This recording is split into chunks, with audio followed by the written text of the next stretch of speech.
Oh, they had non-Protossers in the round 32. Okay, okay. There you go. I appreciate it.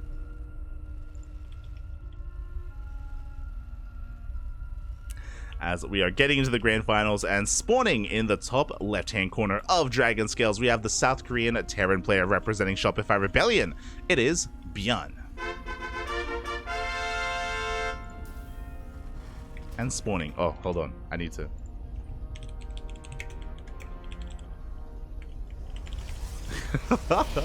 In the bottom right-hand corner, we have as opponent, we have the South Korean Protoss player representing CranKy Gaming. It is herO.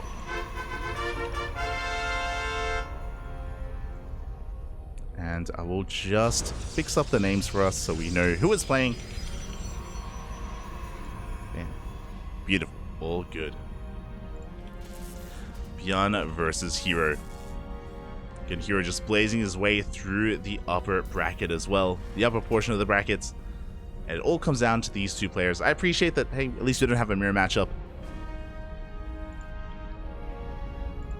And this is going to be a little bit of a repeat. I mean, they're always repeats. Like, herO and ByuN, they face off so often in these online tournaments. herO, ByuN, Cure, Dark, they're all very active players when it comes to the WTL Kung Fu Cups, KSL, ESL Open Cup Asia, Americas.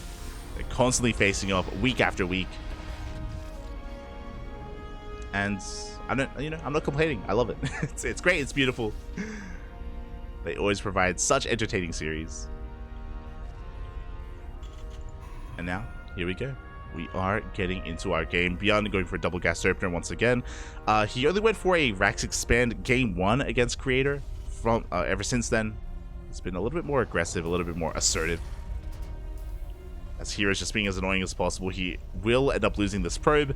He almost got some ACVs, but alas, will get shut down. Just barely not getting that ACV at the end. And back at home, herO going for a gate expand. Nothing too crazy, nothing too fancy. There's no probe out of the map, which is good to point out. herO, he is known to go for Stargate, or sorry, to harass with proxy Stargates or anything like that. He's known. As he's going for a Twilight Console opener back at home. So far, standard stuff.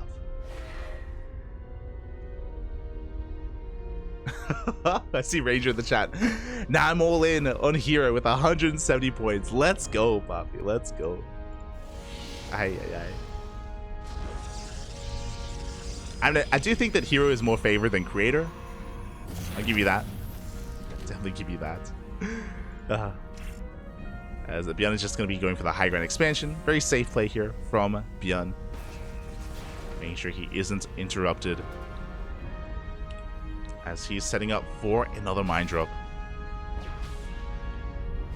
Reaper dives into the main, gets into the mineral line, and ByuN gets confirmation that it is a Twilight Council opener, not a Stargate, which is important to take note of as well. herO, I mean, he is known to go for Stargate openers. Doesn't mean he's going to play Phoenix, as he does love going for Adept and Oracle Harass. But again, is now aware of Blink that's on the way.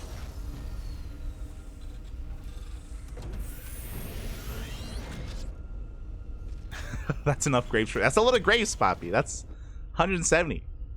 Don't scoff at that number. It's a lot. As the mine drop is moving out, I don't expect ByuN to win the game with just the mine drop like he did previously. I hope anyway. Fingers crossed. Fingers crossed. Hope we get more back and forth. So Dep's just going to continue to threaten Shades here. Mine drop coming across the map. There's a Raven coming up behind this. Stalkers are in position, and herO is able to react in time, fending off that mine drop.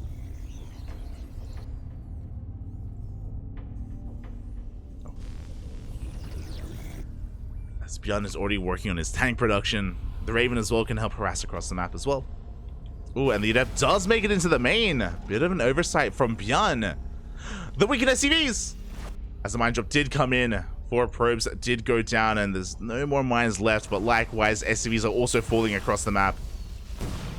Gets 2 in total. Oh. And I guess that's why the Adept was able to make it into the main base. ByuN was focusing on his drop. Did get a couple of probes, also got a scout. Got confirmation of the gateway count. is now aware of the 3-gate opener. And herO is moving out. Again, with this, herO should be expanding, and there we go, third base is being thrown down. He only has enough Stalkers to just apply pressure and contain his opponents. Shouldn't really be diving in, but it's herO we're talking about, so... he will whenever he can. Gonna be threatening a dive into the main. And ByuN is just gonna be chilling here on his 2 bases. As herO just waits for high ground vision. He could maybe pick off this depot. But outside of that, he's gonna have a hard time closing the distance and getting on top of that tank.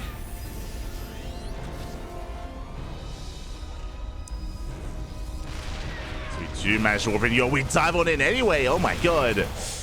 We get the tank. We do pay a big price for it. The Prism just barely does escape. 3 Stalkers for that 1 tank. Not a bad trade for herO. He does barely keep the Prism alive. So he rotates towards that natural. Again, behind this, he's saturating his 3rd, working on Immortal production.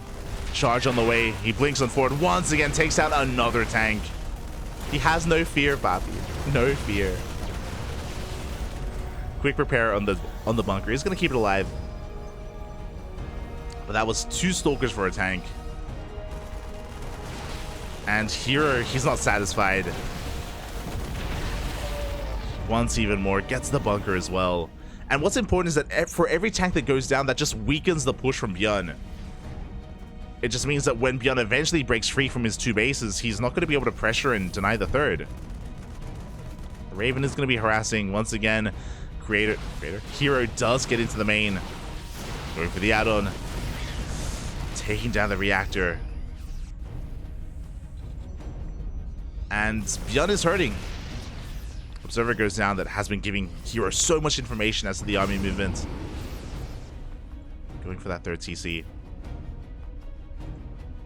And herO finally backs off. Finally gives ByuN the breathing room he needs, but that was already so much damage done.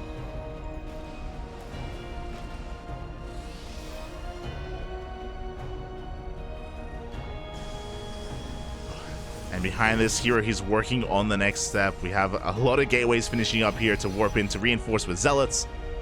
Immortals are pushing out. I was going to say that I'm sure herO, he's hoping to catch the army as it moves out across the map, but he could even try to bust the natural. Again, there's only, if I'm not mistaken, there's only 1 tank left. There is only 1, and herO, he's pushing on forward. Big force field on the ramp. Does keep the Marines and Marauders at bay. The tank goes down, and this is just too much. At the same time, we have a Prism into the main, warp-in of Zealots. I believe the Prism did go down, so herO can't reinforce. He can't break the natural, but upon getting the final tank, he can just back off, rebuild that Prism, and come back in. 13 SCVs went down in the main. Prism is being rebuilt. We have Storm on the way. Archons. And ByuN is hurting. His 3rd CC was even delayed.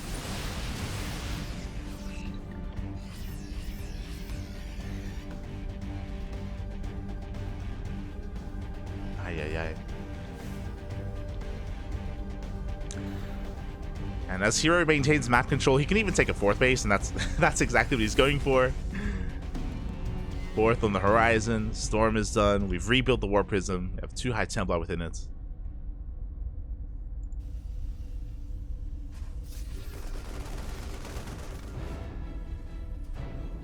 Scan just barely doesn't. ByuN, he can't catch a break.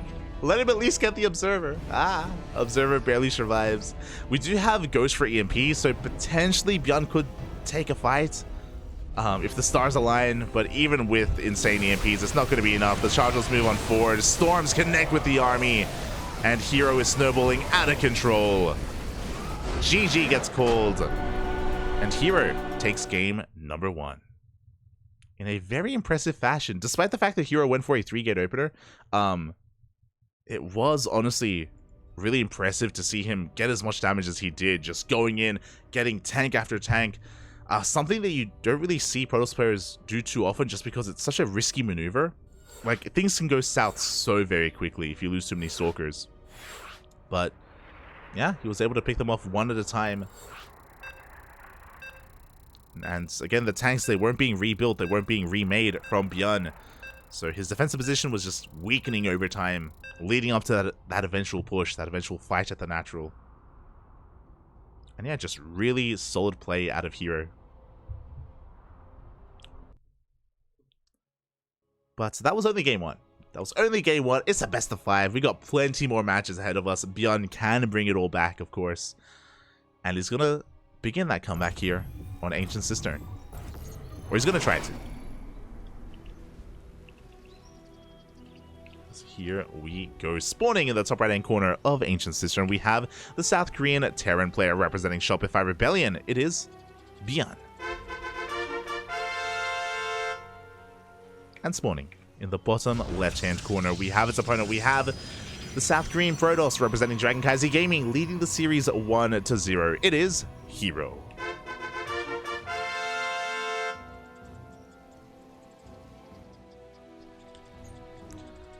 Just slowly over time, methodically picking ByuN apart over the course of that game. Just weakening his defenses over time, and I appreciate this. ByuN, he's going to be sneaking his SCV across the map. He does go the long way around. He avoids the probe, and with this, he can go for an eBay block. Can make life a little bit more uncomfortable for herO. As herO likewise is just being a nuisance, going to try to delay the racks. SCV comes in, and the eBay is thrown down.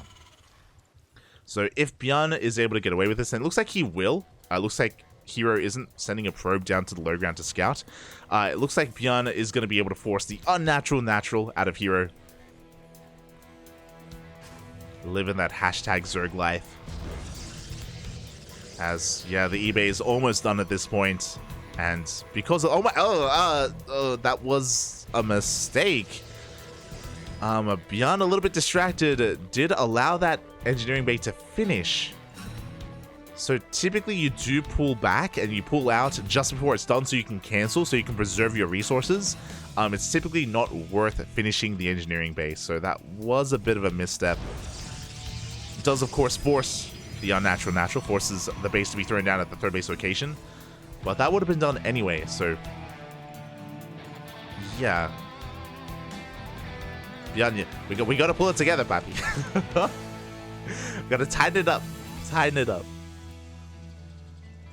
Regardless, ByuN gets what he wants. You know, at the end of the day, he may lose extra resources, but he gets what he wants. Gets a really exposed base to be taken, and that will mean that herO is more vulnerable to harassment, to things like Reaper Hellion run-bys, especially in the early game, mine drops, and Raven harass. It does just make things more awkward for herO to defend. Speaking of Hellions and Reapers, Hellions are in production. So again, they're going to be able to threaten the mineral line at the natural, even going to the main. We have options.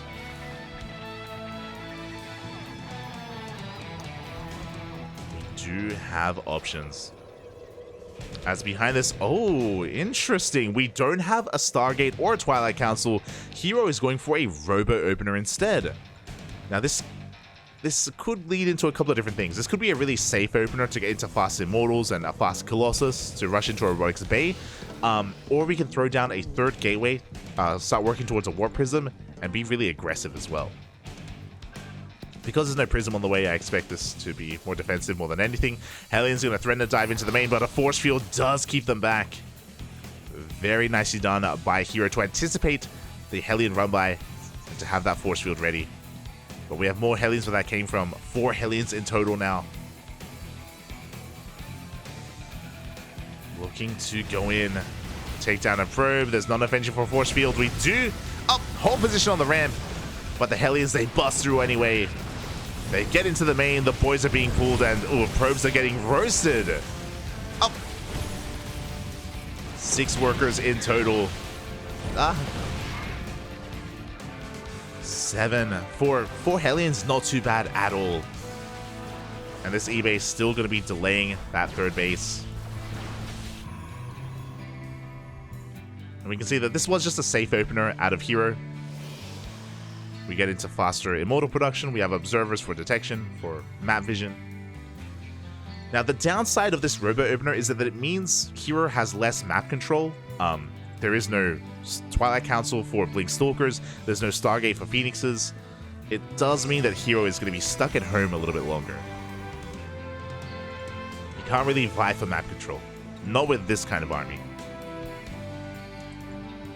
So herO just taking a more defensive role. And ByuN has a lot more freedom. As we can see, he's just building up his tank counts, getting up to his 3-1-1 setup. 3 Raxes, 1 Factory, and soon to be 1 Starport as well. He's going to be delaying his Starport quite heavily, actually. So, which means he's going to have prioritization or an abundance of Marines early on. So we're going to have a pretty powerful push here with Stim and with +1. As we have that 1 engineering bay on the way. Oh boy. Actually, we're moving out without medevacs. Bold move here by ByuN. This move out is going to be spotted. We don't even have Stim, by the way. So, a little bit of an offbeat timing from ByuN.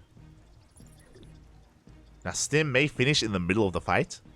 And the move out is spotted by the observer. So, we do see herO getting in position. He has 2 Immortals. Doesn't have Blink, but the Immortals do make up for that if he is able to get on top of the tanks. Here we go. Again, Stim isn't quite done yet. 1 Immortal does go down. A good target firing out of ByuN. But it looks like the Marines get annihilated, and we will clean this up. Not quite worth it for ByuN. Looking at units lost tab here, that was 13 Marines. That was 3 tanks. It was basically a trade of 3 tanks for 1 Immortal. And that was not a good trade. That does mean that the follow-up Stim timing with +1, with all these upgrades, it's going to be that much weaker. herO does have a lot of breathing room. And with that, what is he doing? What is he doing with that breathing room? He's going to be delaying his third. He's going for a big gateway explosion. Templar Archives on the way. He should eventually work on a third base, but yeah, this is pretty intense. Here we go. I imagine we're going to be working on Storm momentarily. Charge lots, Archons, Charge about to kick in. And the Immortal drop is moving out across the map. And just as ByuN moved out, is going to force him back. We're going to get a denial on combat shields. Very nicely done by herO. Oh no! Oh my god. As he almost left an Immortal behind. Observer does get taken out. herO also got eyes on the 3rd TC, so he knows he's not being 2-base all-in. Oh, as the Immortals, they come back. ByuN just wants to be active. He just wants to move out, but as he moves out, he gets caught by the army of herO. Again, we were talking about that gateway explosion. There is no 3rd base. A big 2-base all-in from herO is coming out across the map. Prism will get shut down. But there are no tanks. There are no tanks. There is a bunker and a couple of Widow Mines. Not the worst defensive position here for ByuN. But herO is doubling down. Storm is done as well.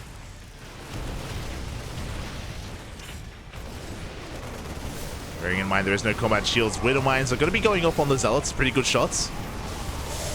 Oh, that is a pretty big storm. We have 2 more here available for herO. But I don't know if he has enough to break this, I'll be honest. Decent storm on Marauders. Not too bad.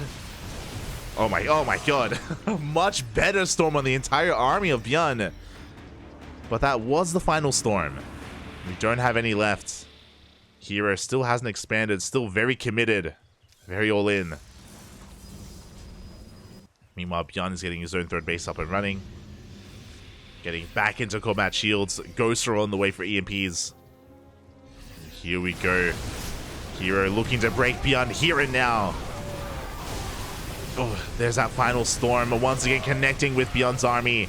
And herO is taking control of the low ground. He annihilates the mineral line. GG gets called. It is too much. And herO takes game number 2. GG. Oh my god, herO having a dominant performance here so far. Again, unfortunately, ByuN going for that. It is unfortunate that he committed to that tank push with an observer watching everything, so herO knew it was coming ahead of time. On top of that, specifically the opener of herO was very safe in the early game because of the immortal production, right? When you go for a robo opener like that, you do have a lot of immortals early on, and if you're wondering, that opener from herO is designed to keep you safe against early tank pushes. That is the purpose of getting immortals that early on, is that they just bust down tanks so quickly and so easily. And ByuN kind of played into herO's hands there. And ByuN was aware. He saw the robo opener with his Hellion run by. Like, he saw the robo that was on the way. So, a very risky move out of ByuN. Very unexpected. If only it wasn't scouted. And herO shut it down. And after shutting it down, did go for a 2-base all-in, recognizing how weak the defenses of ByuN would be after losing every single tank. And here we go. Now we're getting into our next game. Oh, God. Oh, there we go. We're getting into potentially the final game of the night, and spawning in the bottom right hand corner of Gress Farm, we have the South Korean Terran player representing Shopify Rebellion. It is ByuN. And spawning in the top left hand corner of Gress Farm, we have his opponents, who I'm just about to fix his name on the overlays. Bam, there we go. We have the South Korean Protoss player representing CranKy Z Gaming, one game away from becoming this week's champion without dropping a map in the finals, which would be crazy. It is herO. On his barcode. I'm shaking my head. Este herO. Gonna be annoying across the map. Once again, a double gas opener out of ByuN. Gonna be looking to be the aggressor in the early game once again. No, Rax expands, not against herO. And I guess our eyes are on herO, right? He has been mixing it up. We saw a Twilight Council opener into 3-gate Blink Stalkers in Game 1. Game 2, we saw a Robo opener into early Immortals. We'll see what he has in store for us in game number 3. Maybe a Stargate. Maybe Phoenixes. Show us what you got. For now, it's just going to be a gate into Cybercore, into expansion for herO. Very standard, very economic. Nothing too crazy out of herO. ByuN working on his factory. Even lowers the depot, trying to like goad his opponent in. But herO doesn't go for it. He just checks, sees the factory, and then backs the hell off. Gonna try to hide this probe and keep it safe from that Reaper, as the Reaper is just going to be zooming across the map.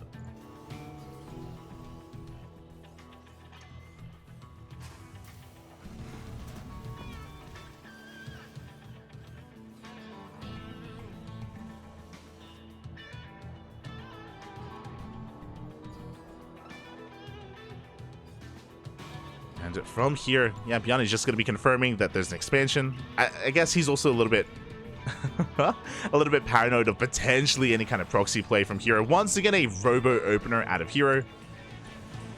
And this doesn't have to mean immortal production. We mentioned earlier that herO could turn this into something a little bit more aggressive if he throws down additional gateways. More than just one. But if he throws down like a third gateway, he can go for a Warp Prism instead and be hyper aggressive with vanilla gateway units. Outside of that, though, you can get into earlier observers, earlier immortals, and be really safe in the early game. As we mentioned before, the downside to this is that, as we do have a third gateway here on the low ground. herO, you have my attention. Let's go. But as I mentioned before, because you're delaying your Stargate and your Twilight Council so much, or you're not opening with them, you have a harder time dealing with drop play, for example. As we're going straight into a Twilight Council. Okay. Meanwhile, we do have a Widowmine drop being set up here by ByuN as he slowly takes control of his natural base. Probe does go down. The drop is moving out.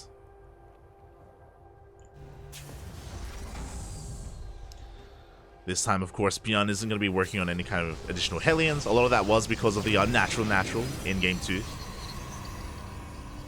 But yeah, really interesting. I guess upon seeing the opener here of ByuN, herO is going into charge, not blink.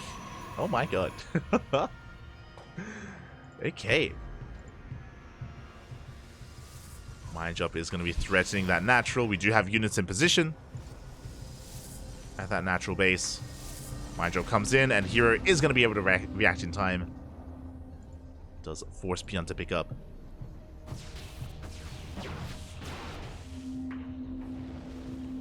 Up. Oh, and this is a rough path for this Mind Drop, taking a lot of hits, and it's going to be difficult to actually make this Mind Drop work. Meanwhile, with the prioritization of charge, this means we're going to be hitting a very strong charge out Archon timing. There's our Temple Archives. 2 more gates are thrown down. We have 5 gates in total. Sorry, 6 gates in total, as an extra gateway was thrown down as well. And this is looking like a... yeah, this is a 2-base all-in. Once again, a 2-base all-in coming out from herO. He's in position to expand, and he definitely could throw one down, but really we are just focusing on our assault. Back at home, what does ByuN have to defend? He's got a tank on the high ground, tank on the low ground. Good Sim City as well, as he's walling off. Storm is on the way, and herO is expanding. Despite the gateway explosion, despite a lot of Zealots that are going to be available to him, he doesn't have to commit. And I don't think he should. Not into this. I mean, there are only 2 tanks, but I'm sure herO is happy to just expand and wait for Storm as well, now that Storm is on the way. As we work up towards 7 gates, we have a Forge in production as well.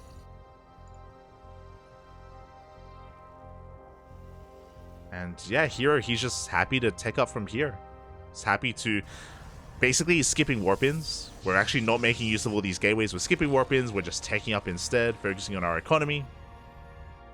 Getting upgrades. ByuN, likewise, is working on his own 3rd base.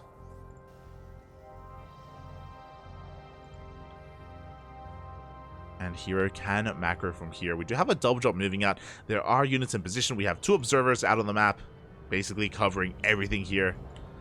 And this will be spotted. Now, because we don't have Blink Stalkers, we won't be able to shut down the medevacs themselves, but we can see that herO is getting in position.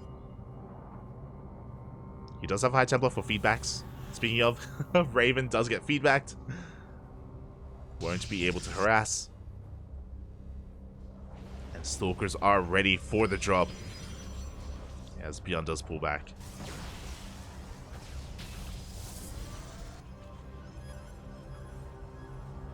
Oh, the Raven. No.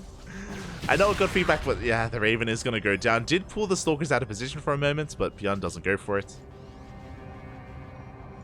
Is going to back off as he's slowly taking his 3rd base and getting into his Ghost Academy. So likewise, ByuN also macroing on up. Does take a Storm to the face. He does back off. And we have a game.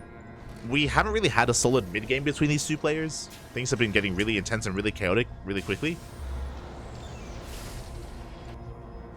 But now the game is kind of settling on down. ByuN working on his Ghosts, on his Vikings as well. Likewise, herO refining his splash damage or diversifying his splash damage. He's got Storm, but soon he's about to have Colossus or Disruptors. I imagine Colossus, but as we saw from Creator, we do see that some Protoss players are willing to be a little bit more risky and just dive straight into Disruptor production instead. God, the Ring of Vision from herO is insane. We have 2 observers towards the north, and we have Spotter Adepts scattered all around the south. ByuN is kind of known for his drop play, but there are no drops that are going to get past herO. I do appreciate this though. So ByuN is moving out. He's just moving out to clear up these spotter units. Like, he's keeping his tanks back at home, his mines, his ghosts. He's just moving out with his bio army, vying for map control. Meanwhile, Colossi are on the way, 4th base as well. Again, it's really important for ByuN to take control of the map and to kind of set himself up so that when he eventually does move out, it goes unscattered. But again, herO is quick to replace what he's been losing. Scouting with Hallucination, moving out with the Probe. And ByuN even throws down a 4th. So again, we're still looking further along. And the Hallucination does scout the 4th base.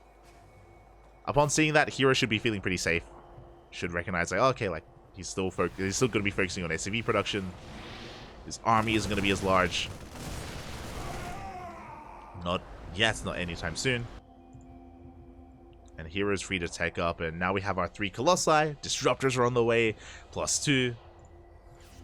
Second starport for double Viking production to eventually work towards Liberators. Getting a more passive game here. No rush, 15 minutes. But we're getting to the point where ByuN should start being active soon. Should start pushing out, or either player, really.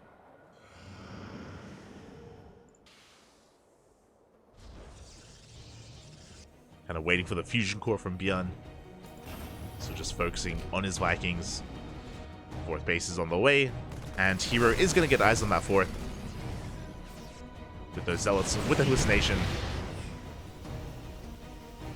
Does see everything. From here, I wouldn't be opposed to herO throwing down a Fleet Beacon. I'll be on like a Stargate and eventually a Fleet Beacon. As herO is close to being maxed out. But we'll see what he goes for. For the time being, we do have ByuN moving out with the majority of his army. Ghosts now hitting the field, Vikings as well. herO now has to be alert, has to take this seriously. As ByuN backs off. Again, just trying to gain map control, and herO replacing that with his Stalkers.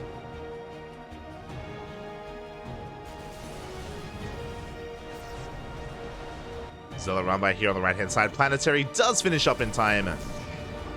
So the Zealots shouldn't be able to do too much as they focus on some workers. Not too bad. 6 SCVs. The main army does push on forward.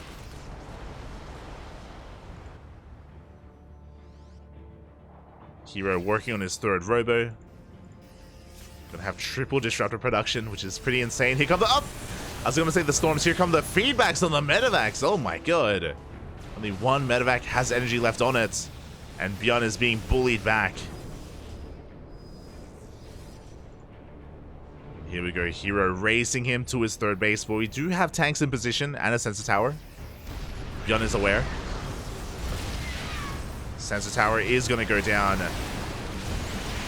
Oh my god, that's a lot of Viking volleys. They take down one of the Colossi. A good pick-off from ByuN. But the Disruptors have arrived. There's that Fusion Core. We shouldn't be seeing BCs yet. We can get there eventually, but this should be for Liberators. Oh, one of the Disruptors is exposed. The Novas go up! Some decent connections, big connections towards the end as well, but it looks like every Disruptor is going to be going down. Only 1 makes it out. Not even! Oh my god. What a massive storm on the army.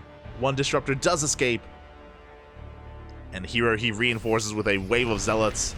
He has plenty of storms behind this. He's pushing on forward. Vikings are going to be going ham on the Colossi. But the tanks are falling, and it looks like herO is breaking through. There's almost nothing left. Another big storm on what little is left. We still have more storms. Oh my god. We have storms for days, Papi. GG gets called. herO, snowballing out of control, takes game number 3 and the series 3-0. GG. Oh my god. GG, congratulations to herO for looking dominant here in these finals, in this best of 5, not dropping a single map to ByuN, and becoming this week's champion. Congratulations. Congratulations for claiming the championship of ESL Open Cup 190 Americas. Oh my god. Yeah, really impressive here. Really impressive stuff. I did like what ByuN was bringing to the table initially, right? Especially on Ancient Cistern, for example. But Ancient Cistern, I do have to kind of put the onus a little bit on ByuN for committing to that push, that tank push against Immortal specifically. Despite having a decent start, remember, he was able to get a lot of worker kills with his Hellions. But outside of that, yeah, we saw herO kind of dictating the pace of the game in general. Being able to maintain control, and yeah, in this game, to be fair, it was a little bit more passive, a little bit more macro-oriented between both of our players. But yeah, herO was able to have a really good start to the fights. Both players got maxed out, but for herO to catch all those medevacs, to get all those feedbacks, and to initiate that engagement on his terms in a way, did kind of snowball a little bit out of control. And GG, well played. Very good performance. And if you're in the chat, if you want some more herO action, we're gonna be casting herO tonight in a couple of hours. Let me just double check here. Let me just double check. But in, I think, 7 hours. Yeah, 7 hours and 30 minutes. We're going to be live once again with Masters Coliseum. I know that we have a lot of potentially new viewers in the chat. But here on the CranKy Ducklings, we cast StarCraft every single day, usually multiple times a day as well. Today's a good example of that. We cast ESL Open Cup Americas in the morning and Masters Coliseum in the evening as well. So we're live every single day with some beautiful StarCraft. Whether it's Masters Coliseum, ESL Open Cups, KSL, OC King of the Hill, our own tournaments, which we do host. We do host our own weekly and bi-weekly tournaments as well. And other events that we are going to be covering, like Polish lands, or some other partnered events that we do cover. WTL, how could I forget? The WTL qualifiers are this week. We have a really packed schedule. I haven't had a day off from casting in months, Bobby, in months. Of course, here we're full-time casters. So yeah, if you're interested, you can follow us. Of course, shout out to Steadfast, not just Steadfast, but Dave Testa also rated us. Pig was casting today. Plenty of community casters out there that all, are in some way or another devoted or passionate about StarCraft. So much love to all the other casters out there. Just double checking. So today is the last day of the Masters Coliseum group stage. Tomorrow is the KSL Summer Slam. Oh my god. So we're going to be covering the KSL tomorrow and the day after that. So 3 days of Korean StarCraft League. And over the weekend is the World Team League qualifiers for WTL Winter. This season we won't be participating in WTL. We don't have a roster anymore. Last year, at the end of last year, of course, we were competing in World Team League with Vindicta and Patty Mac and Dolan and Eric. But since then, we've kind of had to scale back a little bit with the scaling back of course, other events and StarCraft in general. But we're still going to be casting WTL every week, as we always do. We're always there for World Team League action. And that will be live this weekend. So, yeah, stay tuned. Stick around for it. Consider following. We are, of course, on all the social medias if you are interested, if you enjoyed the casting tonight, and if you want some more, then CranKy Ducklings. CranKy Ducklings on Twitter, we're on Facebook, we're on Instagram, we have a YouTube channel, we have a Discord server as well where you can interact with us outside of just these StarCraft casts. And yeah, if you're interested in myself, then you can follow me at light_VIP. I stream over on my personal channel. I usually stream throughout the week, but we have been really busy casting, or just really been busy just with multiple casts every day, and I just haven't had the time to stream on my own channel. But I should be starting tomorrow. I think I have some time tomorrow and for the next couple of days. So if you're interested in some Zerg ladder action, then I got you covered there. Over on my personal channel. Otherwise, if you are only interested in pro games, in pro casting, then we got you covered here on the CranKy Ducklings. CranKy Ducklings. Quack, Bobby, quack. Yeah, with that, we're going to be heading off. We're going to be giving another StarCraft streamer a raid, so give them some love, give them some support, give them a chance. Because, again, a lot of passionate people out there, a lot of people worth following, worth watching. It's worth it, Bobby, it's worth it. And I am going to be getting some breakfast, and then I'm going to be going to bed. It's 1 p.m. here in Australia, but I'm on that caster schedule. So I'm going to be getting as much sleep as I can before Masters Coliseum because I want to make sure that I'm well rested and that I'm good to go. That's something I'm always worried about whenever we have like a cast in the morning and a cast at night. Is I want to make sure that I have like high energy for all of that. So I'm going to be trying to force myself to sleep for a couple of hours, and then we'll be back with some Masters Coliseum. So yeah, we will see you guys then. Also, oh, how could I forget predictions? Predictions, Bobby.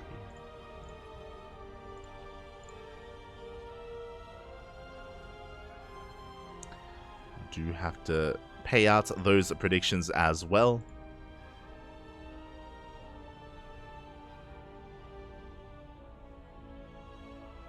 How are you so off the radar? You cast so many events. You know, word of mouth sort of thing. Where I don't know. We've been casting for years. I think we started casting. We started casting on a daily basis in 2019.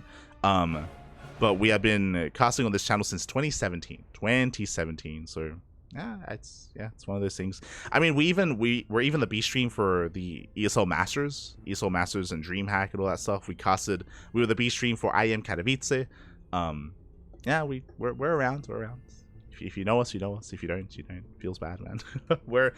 It's I know I've spoken to Ravi about it. I've spoken to Fear Dragon, and I agree with his with what he said. He was talking about how it's really difficult to promote yourself if you're a casting team instead of an individual.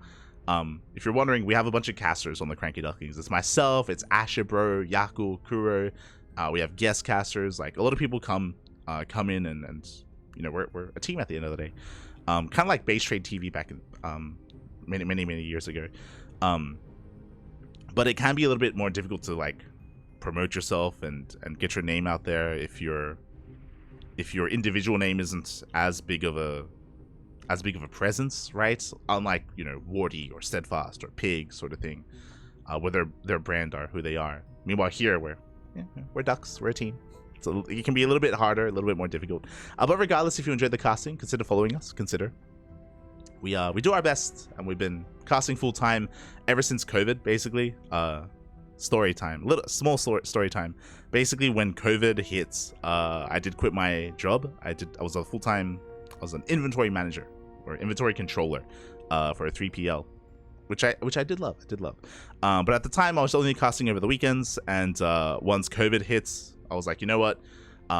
Work is becoming a little bit more difficult. I live with my grandmother, and I didn't want her to get COVID because that would be pretty devastating. Like, she's in her 90s. She's very old. Still all there, but I didn't want to get COVID, didn't want to risk it. So I did quit my job and went full-time casting here on the CranKy Ducklings every day, as much as we can. So, yeah, been putting in a lot of work over the years. We have grown over time, of course. We have grown quite a lot. Still have more room to grow, but, you know, that's our goal. Of course, now lockdowns have ended, and initially we were only going to be full-time until the 3-year ESL contract ended, which was last year in 2022. But I want to keep this going as much as I can. I want to try and do what I can for StarCraft and for everyone. So, yeah, we're doing our part here. We're doing our part. Regardless, thank you so much everyone for watching. Thanks so much for your support. We're going to be live again in 7 hours with Masters Coliseum, so we will see you guys for that cast later on. Until then, thanks for watching everyone. Thanks for your support. We'll see you guys next time. Ciao, papi, ciao. Hasta luego.